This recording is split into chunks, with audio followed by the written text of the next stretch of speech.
우리 구주 하나님과 우리의 소망이신 그리스도 예수의 명령을 따라 그리스도 예수의 사도된 바울은 믿음 안에서 참 아들 된 디모데에게 편지하노니, 하나님 아버지와 그리스도 예수 우리 주께로부터 은혜와 긍휼과 평강이 내게 있을지어다. 내가 마게도냐로 갈 때 너를 권하여 에베소에 머물라 한 것은 어떤 사람들을 명하여 다른 교훈을 가르치지 말며 신화와 끝없는 족보에 몰두하지 말게 하려 함이라. 이런 것은 믿음 안에 있는 하나님의 경륜을 이룸보다 도리어 변론을 내는 것이라. 이 교훈의 목적은 청결한 마음과 선한 양심과 거짓이 없는 믿음에서 나오는 사랑이거늘 사람들이 이에서 벗어나 헛된 말에 빠져 율법의 선생이 되려 하나, 자기가 말하는 것이나 자기가 확증하는 것도 깨닫지 못하는도다. 그러나 율법은 사람이 그것을 적법하게만 쓰면 선한 것임을 우리는 아노라. 알 것은 이것이니 율법은 옳은 사람을 위하여 세운 것이 아니요 오직 불법한 자와 복종하지 아니하는 자와 경건하지 아니한 자와 죄인과 거룩하지 아니한 자와 망령된 자와 아버지를 죽이는 자와 어머니를 죽이는 자와 살인하는 자며 음행하는 자와 남색하는 자와 인신매매를 하는 자와 거짓말하는 자와 거짓 맹세하는 자와 기타 바른 교훈을 거스르는 자를 위함이니, 이 교훈은 내게 맡기신 바 복되신 하나님의 영광의 복음을 따름이니라. 안녕하십니까. 2020년 1월 1일 새해가 밝았습니다. 금년에도 주님의 말씀으로 온전히 그 진리 위에 바로 서는 귀한 성도님들 되시기를 기도합니다. 오늘 1월 1일 수요일 디모데전서 1장 1절에서부터 11절까지 말씀 함께 묵상하도록 하겠습니다. 2020년은 이제 목회 서신이라고 할 수 있는 디모데전서와 디모데후서로 시작합니다. 디도서까지 포함해서 목회 서신이라고 불리죠. 이 서신들은 바울이 디모데라고 하는 신앙과 그 사역의 후배에게 어떤 마음가짐을 가지고 사역을 감당해야 되는지를 가르치는 편지라고 할 수 있습니다. 특별히 디도서와 함께 디모데전서는 바울이 그 수신자에게만 쓴 것이 아니라, 즉 개인적 편지가 아니라 그가 사역하고 있던 그 교회와 함께 돌려 읽을 것으로 의도된 서신이에요. 디모데에게 편지를 썼지만 이 편지는 디모데만 읽을 것이 아니고 디모데가 사역하고 있는 그 에베소 교회가 함께 읽어야 하는 편지였다는 것입니다. 바울은 이 디모데 전서를 통해서 교회가 무엇보다도 가장 중요한 것, 그 진리 위에 서야 된다는 가르침을 주고 있는데요. 디모데전서를 묵상해 가면서 그 교회가 서야 할 바른 진리란 과연 무엇인지를 알아갈 수가 있습니다. 1절, 2절 보시면 이 발신자와 수신자가 나오는데, 여기서 바울은 자신을 그리스도 예수의 명령을 따라 그리스도 예수의 사도된 바울이다 이렇게 해서 그리스도 예수라는 말을 2번 반복하고 있어요. 예수님으로부터 권위를 부여받았다, 그분의 명령을 따르고 있다라고 주장하는 거죠. 그리고 또한 디모데를 믿음 안에서 참 아들 된 디모데라고 표현하면서 다시 그리스도 예수에 대한 언급이 나옵니다. 물론 하나님 아버지와 그리스도 예수 우리 주께로부터라는 말을 쓰고 있지만 그리스도 예수라는 말이 이 단 2절 안에 3번이나 나오고 있죠. 그리스도 예수라는 말이 3번이나 반복되어 있다는 것 자체가 사역자들과 교회의 근거가 무엇인지가 확실하게 드러나는 것이라고 할 수가 있습니다. 교회의 기초는 오직 예수 그리스도십니다. 바울은 다메섹 도상에서 처음 만났던 그 예수님에 대한 절대적인 신앙을 드러내고 있어요. 그리고 모든 사역자와 모든 교회가 바로 이 위에 서야 한다는 것을 확실하게 천명하고 있습니다. 예수 그리스도 외에 다른 어떠한 것도 신앙의 기초가 되어서는 안 되는 거죠. 성경책도 마찬가지라는 거예요. 성경도 예수님을 믿지 않은 상황에서 성경을 공부하면 그것은 우리를 구원에 이르게 하는 지식이 되지 못합니다. 우리 모든 신앙의 근거는 예수 그리스도다. 바울의 사상에서는 이것이 매우 중요한 것입니다. 3절과 4절 보시면요, 바울이 디모데를 왜 에베소에 두었으며 또한 이 편지를 왜 쓰게 되었는가를 알게 하는 부분이죠. 자, 이것을 이해하기 위해서 디모데전서가 기록된 연대에 대해서 한번 생각해 볼 필요가 있습니다. 디모데전서가 기록된 연대는 사도행전이 서술해 주고 있는 그 기간 안에 포함되어 있지 않습니다. 바울이 로마에 연금된 이후에 2년 동안 그곳에서 갇힌 상태였지만 그곳에서 여전히 복음을 전하고 있었죠. 그리고 거기서 에베소서, 빌립보서, 골로새서, 빌레몬서를 기록했습니다. 갇힌 자로서 썼다고 해서 이 4개의 서신을 옥중서관이라고 그러죠. 디모데는 바울이 로마까지 압송될 때 동행했을 것임에 틀림이 없습니다. 하지만 계속 바울과 함께 로마에 머물고 있을 수는 없었어요. 빌립보서에 의하면 디모데는 바울을 떠나 빌립보로 간 것 같습니다.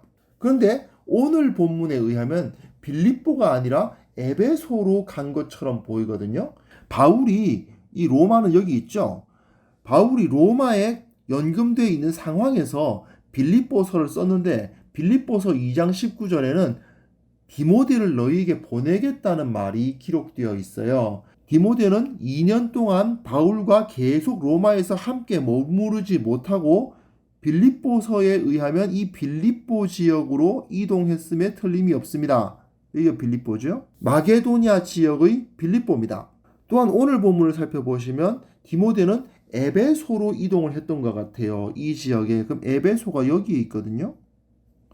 그러면 에베소로 이동을 했다. 그러면 어쩌면 디모데는 빌립보 교회를 도와야 할 필요도 있고 또한 아시아의 에베소 교회를 도와야 하는 필요도 있었기 때문에 보냄을 받으면서 한꺼번에 이 지역을 오가면서 사역을 하도록 임무를 받고 바울을 떠난 것일 수도 있죠. 이렇게 배를 오가면서 로마로부터는 상당히 떨어져 있지만 그래도 로마에서부터는 가깝기 때문에 디모데는 빌립보와 에베소를 오가면서 사역해야 했을 수도 있습니다. 이후에 바울은 무죄 판결을 받아서 석방되었을 것입니다. 그런데 이후의 행적은 정확하게 구성하기가 어렵습니다. 기록이 없으니까요. 로마서에 의하면 바울은 스페인으로 가려고 했거든요. 스페인은 이 지도상에도 나오지 않는 이 서쪽 아닙니까? 그런데 서쪽으로 가려고 했는데 정말 서쪽으로 갔느냐? 이거는 아무도 모릅니다. 기록이 되어 있지 않습니다.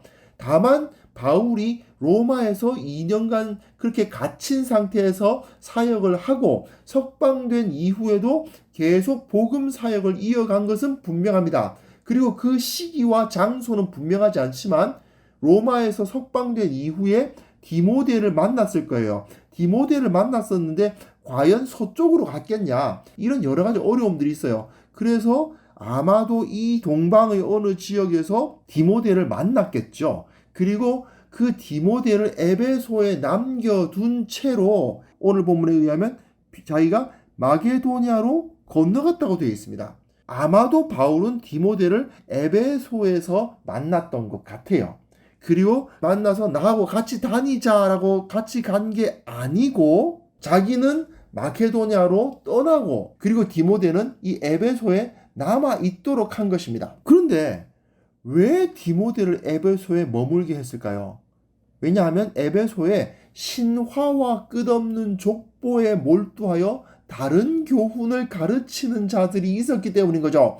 신화란 말은 그리스 신화 많이 들어보셨죠? 헬라 문화에서 나오는 세속 문화, 세속 학문을 의미합니다.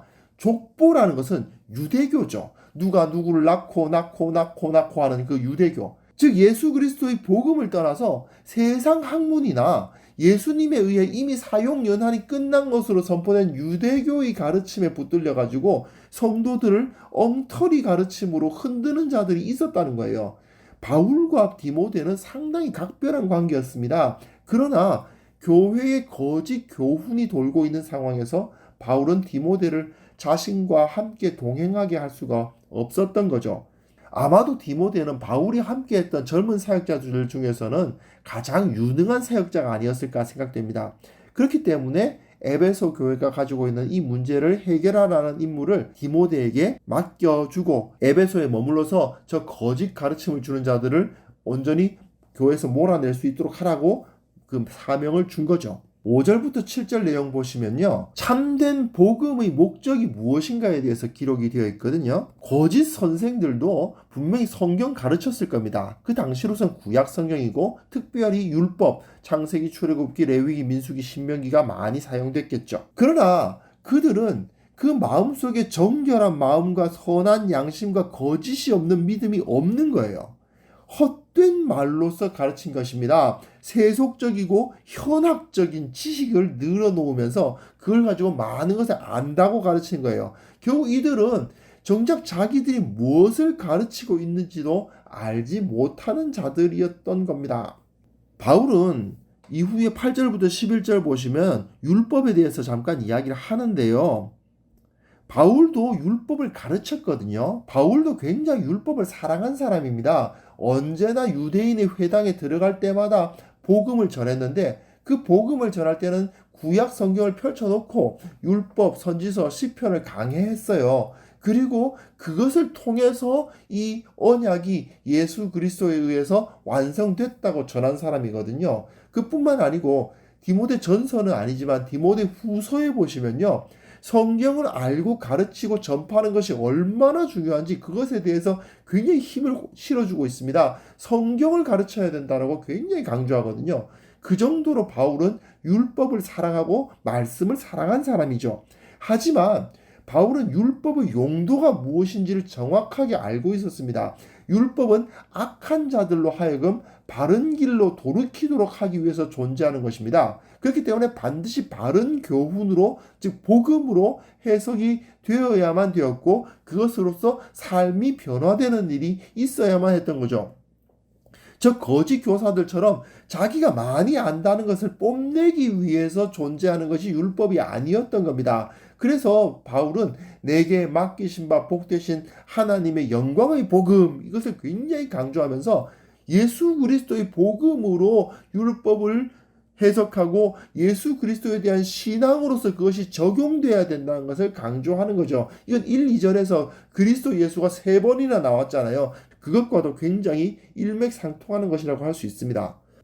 사실 최근에도 이런 거짓된 가르침들이 굉장히 많습니다. 거짓 가르침은 상당히 현학적이고요. 굉장히 대단히 깊은 지식이 있는 것처럼 보이고 아주 신비로운 무언가를 알게 해주는 것처럼 여겨지는 그런 일들이 많이 있죠. 하지만 사실은 헛된 것입니다.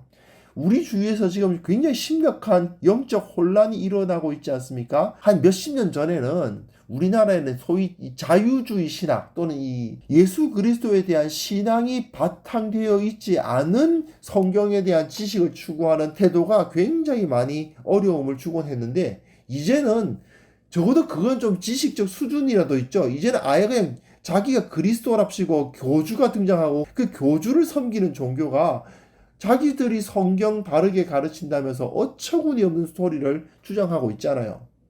이런 상황에 있는데 교회가 성경 공부를 오히려 안 하는 경향이 정말 많이 있습니다. 신천지 이단이 성경 공부한다고 정통교회가 성경 공부를 안 하는 거예요. 이런 어처구니 없는 일이 벌어지는 거죠. 세상은 점점 더 무지해져 가고 있습니다.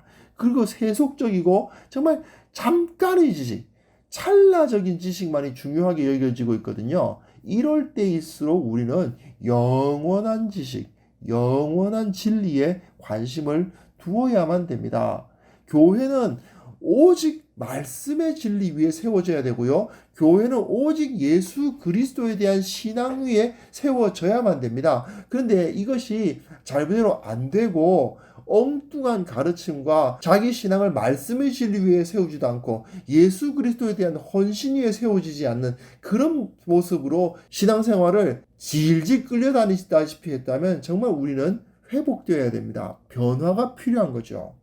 새해에는 온전히 우리의 신앙을 예수 그리스도에 대한 온전한 헌신과 말씀의 진리 위에 세워야 합니다. 그러한 노력을 어떻게 해나갈 수 있을지 한번 생각해보는 그러한 시간 가지실 수 있었으면 좋겠습니다. 하나님 아버지, 우리가 예수 그리스도 우리 주님에 대한 신앙과 또한 말씀의 온전한 진리 위에 설 수 있도록 도와주옵소서. 2020년 새해가 밝았습니다. 이 새해에는 주님만을 온전히 섬기게 하시고 주님에 대한 그 신앙 위에 바로 서게 하시고 우리가 섬기는 교회가 주 예수 그리스도의 권위와 그리고 말씀의 진리 위에 설 수 있도록 변화되는 그런 놀라운 역사들이 일어나는 한 해가 되게 하여 주옵소서. 예수님의 이름으로 기도합니다. 아멘.